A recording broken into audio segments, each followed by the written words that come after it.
최근 밴쿠버 섬 빅토리아에 거주하는 82세 노인이 패밀리 닥터를 구하지 못해 신문에 의사 찾는다는 광고를 낸 것이 큰 화제가 되었습니다. 마이클 모트 씨는 지난 여름 자신의 오랜 패밀리 닥터가 크리스마스 전에 은퇴할 것이란 말을 들었습니다. 대수롭지 않게 생각했는데 이후 6개월 동안 새로운 패밀리 닥터를 구할 수 없었습니다. 부인이 그동안 백방으로 연락했지만 전화가 오지 않았습니다. 모트 씨는 전립선과 방광이 좋지 않고 뇌수술을 받은 적이 있어 매일 복용해야 하는 처방약이 10종류가 넘습니다. 이 가운데 9개 약이 다 떨어져 가는데 패밀리 닥터가 없어 처방전을 받을 수 없게 되었습니다. 다급한 김에 부인이 300불을 들여 빅토리아 타임즈의 의사 급구랑 광고를 냈습니다. 광고는 남편에게 처방전을 써줄 수 있는 의사에게 합리적 비용을 지불하겠다는 문구도 넣었습니다. 무상의료국가로 분류되는 캐나다에서 있을 수 없는 이야기입니다. 캐나다의 헬스케어 시스템은 인간 존중을 바탕으로 하는 홀리스틱 케어입니다. 즉, 환자의 심신과 생활 방식 등 총체적 회복에 초점을 맞춘다는 것입니다. 캐나다에서 돈이 없어서 방치된 환자는 있을 수 없습니다. 호수에서 수영을 하다 심장마비 증상이 있어 큰 병원 응급실로 실려가도 영주권자 이상이면 앰뷸런스를 포함해 모든 것이 무료입니다. 캐나다 병원에선 돈을 받는 원무과가 아예 없습니다. 암이나 백혈병 등 정말 무서운 병이나 질환의 경우에도 무료로 모든 것이 비교적 체계적으로 잘 치료해줍니다. 한인들은 느려 터져 죽겠다고 불평합니다. 한국 같으면 하루 이틀이면 끝날 검사를 여기서는 몇 달을 기다려야 한다는 것입니다.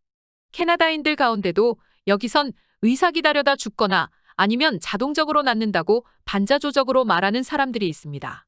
하지만 캐나다 의료 서비스는 훌륭한 편입니다.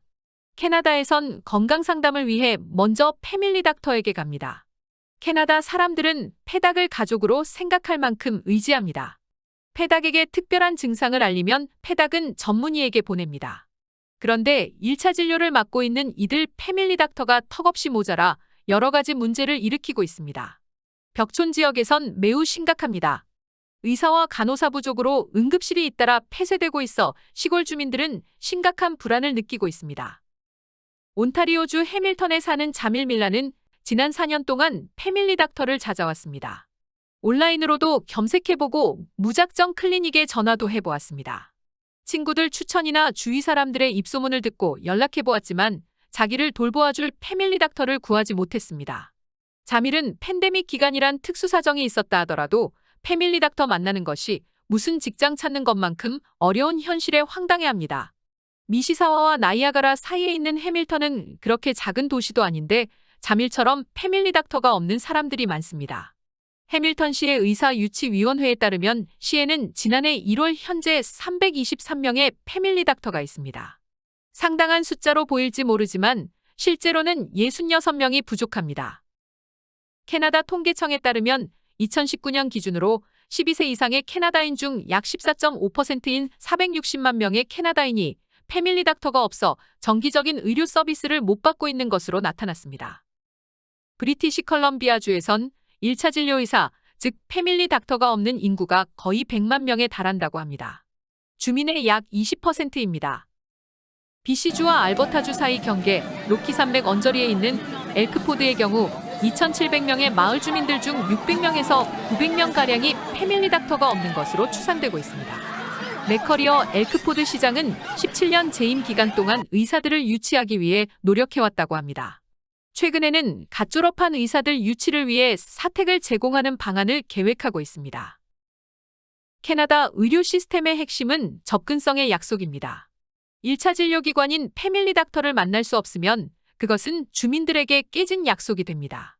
캐나다 언론들은 비상사태처럼 패밀리 닥터가 턱없이 부족한 이유와 그 대처 방안들은 쏟아내고 있습니다. 정부가 대처 방안을 모색하고 예산을 투입하고 있지만 사태가 개선될 조짐을 보이지 않고 있기 때문입니다. 지난해 의과대학 졸업자의 32%가 가정의학을 선택했습니다. 이는 2015년에 39%에서 감소한 수치입니다. 졸업하자마자 학자금 빚을 갚아야 하는 의대생들은 노가다와 다름없는 가정일을 피하고 큰 병원에서 출퇴근 근무할 수 있는 외과, 응급의사, 전문의 쪽으로 눈을 돌리고 있습니다. 캐나다 의사들 가운데 52%는 1차 진료를 담당하는 가정의이고 나머지 48%는 다른 분야의 전문가입니다. 지난 20년 동안 패밀리 닥터로 일했던 라씨는 의대 졸업생들이 왜 가정의학을 기피하는지 이유를 잘 압니다. 한마디로 일은 많고 보수가 박하기 때문입니다. BC주의 가정의들은 환자 한 명당 약 30달러를 정부로부터 받고 그 돈으로 직원, 의료장비, 사무실 리스비를 지불해야 합니다. 코피나 난 청소년이 왔을 때 솜으로 막고 코를 후비지 말라고 권하고 5분 만에 바로 보낼 수 있습니다. 그런데 당뇨, 고혈압, 전립선비대, 우울증 등 여러 가지 병력의 노인 환자가 오면 이것저것 물어보고 진료해야 하기 때문에 50분을 소요해야 합니다. 어느 경우든 한 명당 30불만 청구할 수 있습니다. 라씨는 일주일에 70시간을 일하며 일과 삶의 균형을 맞추기 위해 고군분투한다고 말합니다. 러씨는 일하는 시간의 반이 무급이라고 불평합니다. 귀가해서 아이들이 침대에 눕는 순간 컴퓨터를 꺼내 때로 새벽 2, 3시까지 차트를 만들곤 하기 때문입니다. 캐나다 의학협회에 따르면 지난해 채용 사이트에 올라온 초빙 가정의 의사 수가 2,400명에 이릅니다. 의사가 턱없이 부족하다는 말입니다. 패밀리 닥터 만나기는 지역에 따라 많이 차이가 납니다. 도시들이 낮고 시골로 갈수록 힘듭니다. 토론토, 밴쿠버, 캘거리 같은 대도시에선 소위 워크인 클리닉이 많아 주민들이 쉽게 패밀리 닥터를 정할 수 있습니다. 캐나다인의 약 19%가 시골에 살고 있는 반면 의사의 약 8%만이 시골에 거주하고 있습니다. 의사들은 시골을 꺼려합니다. 중소도시에선 부인이 잡을 구할 수도 없습니다. 청소년 자녀들도 대도시에서 살기를 원합니다. 기존 의사들의 고령화와 은퇴도 문제가 되고 있습니다. 2019년 현재 캐나다 의사의 39%가 55세 이상입니다. 캐나다의 인구 고령화로 의료 수요는 증가하고 있습니다.